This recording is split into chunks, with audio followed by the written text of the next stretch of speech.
Hey folks, it's Jang here from ultimaterc.com. I'm about to do an unboxing for a buggy called the Bandit from Traxxas. This car has been on the market for quite a long time. It shares the chassis with the venerable Rustler, and this is the XL-5 version. It's the brushed edition, and it comes fully ready to run with the battery. I just picked it up off of towerhobbies.com. Let's go ahead and open this up and see what's inside.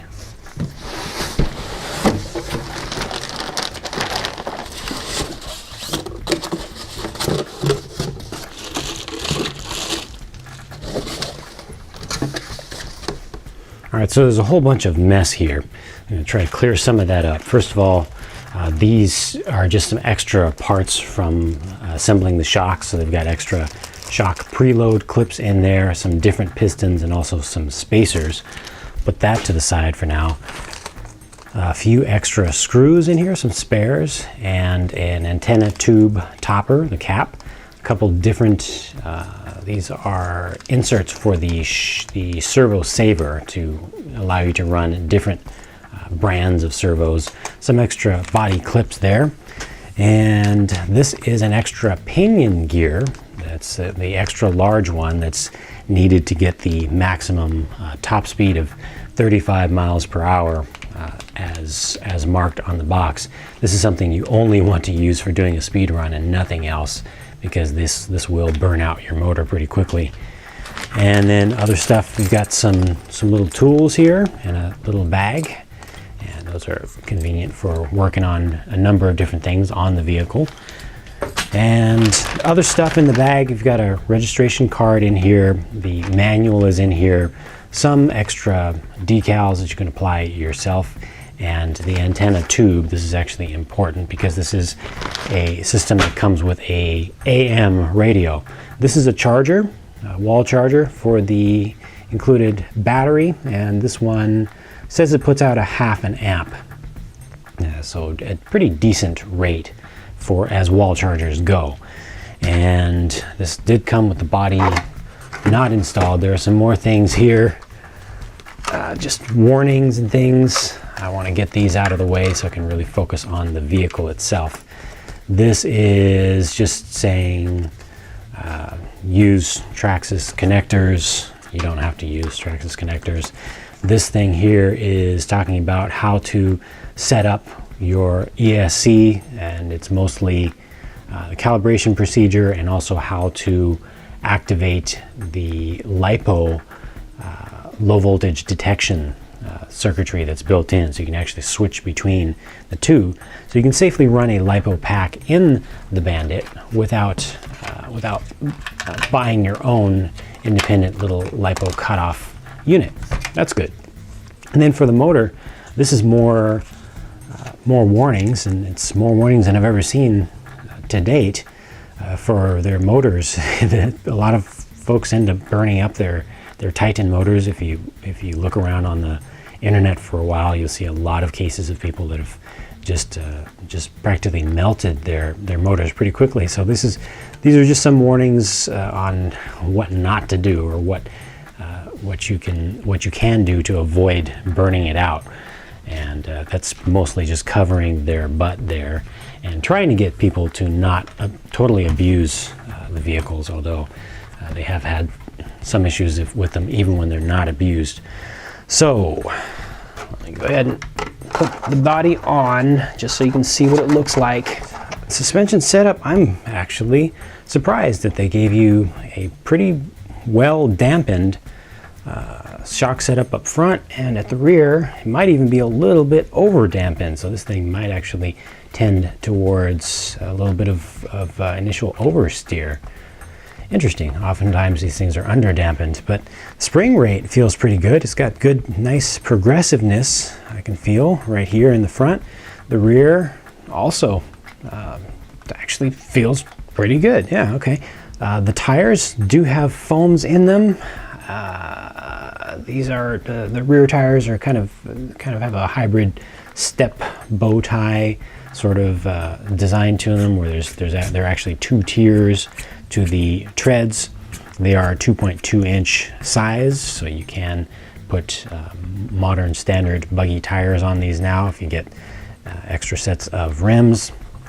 The fronts don't seem to have foams in them. The rears definitely do, but the fronts seem to be pretty open.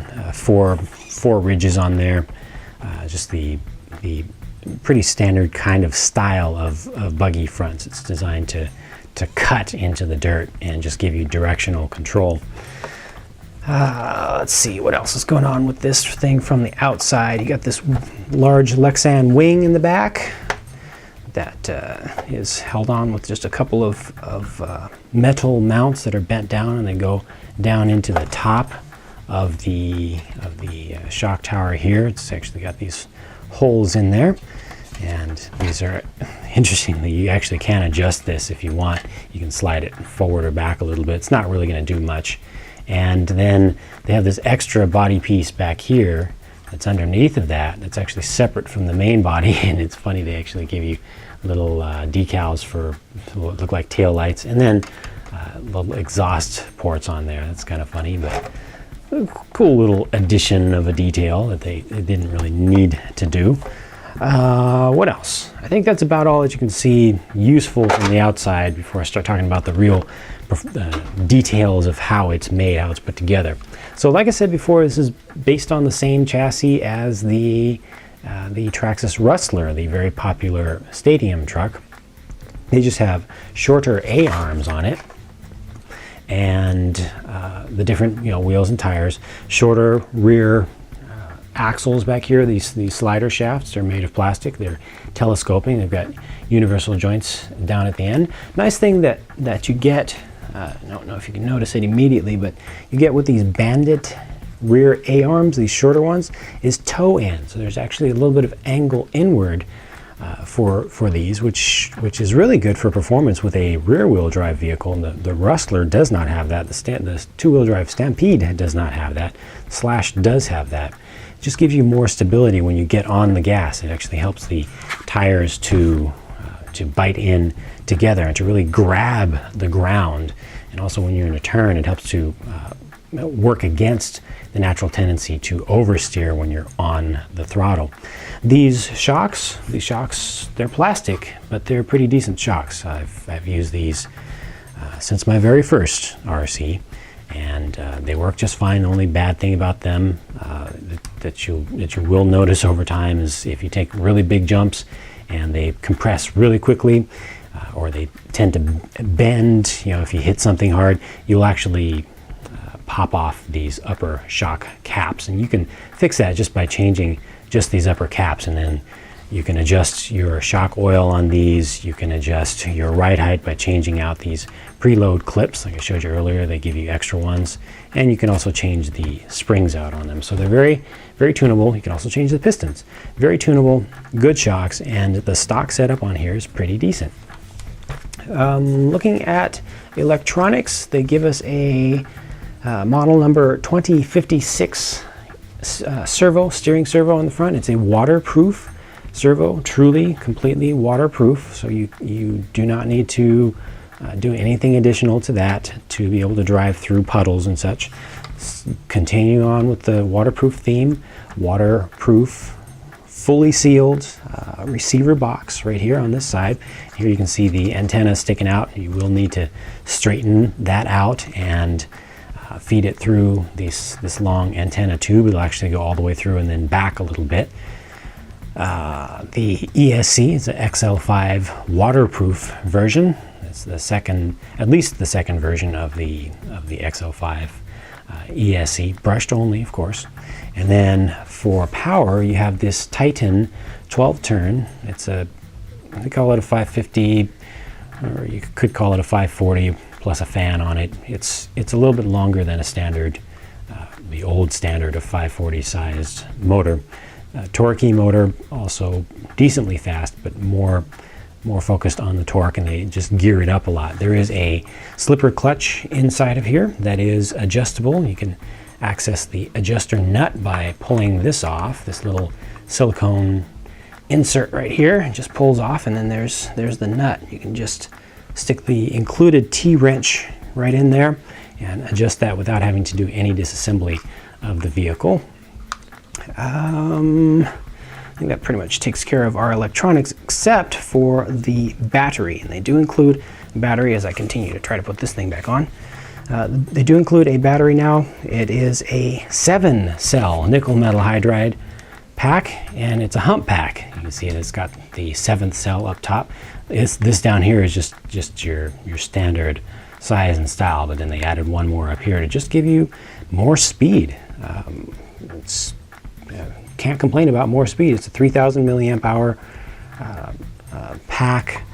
Should give you a decent amount of runtime. One thing that they've changed up a little bit here compared to the original design of this chassis, they've given you a little bit extra room now to fit the center output of their battery packs that just open up right there in the middle, which is great for those. But then battery packs that come out more towards the side, you know, isn't going to work out so well in modern lipos that have exits towards the end. Still aren't going to be helped by that, but at least these that they sell for them do fit in there a lot more easily now without bending the wires at all. The transmission back here looks all plastic from the outside, but inside it's primarily metal. So all of the gears, all of the teeth on all the gears are metal. So it is a brushless ready transmission, ready to go for that.